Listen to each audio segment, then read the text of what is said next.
السلام علیکم ورحمۃ اللہ وبرکاتہ۔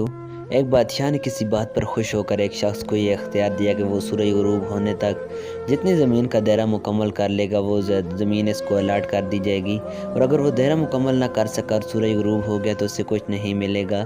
یہ سن کر وہ شخص چل پڑا۔ چلتے چلتے زور ہو گئی تو اسے خیال آیا کہ اب واپسی کا چکر شروع کر دینا چاہیے، مگر پھر لالچ نے غلبہ پا لیا اور سوچا کہ تھوڑا اور آگے سے چکر کاٹ لوں۔ پھر واپسی کا خیال آیا تو سامنے کے خوبصورت پہاڑ کو دیکھ کر اس نے سوچا اس کو بھی اپنی جاگیر میں شامل کر لینا چاہیے۔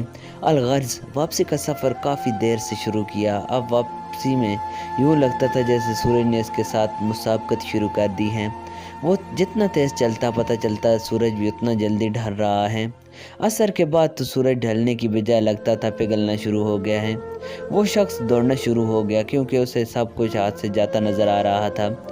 اب وہ اپنی لالچ کو کوس رہا تھا، مگر بہت دیر ہو چکی تھی۔ دوڑتے دوڑتے اس کا سینہ درد سے پھٹا جا رہا تھا، مگر وہ تھا کہ بس دوڑے جا رہا تھا۔ آخر سورج غروب ہوا تو وہ شخص اس طرح گرا کہ اس کا سر اس کے سٹارٹنگ پوائنٹ کو چھو رہا تھا اور پاؤں واپسی کے دائرے کو مکمل کر رہے تھے۔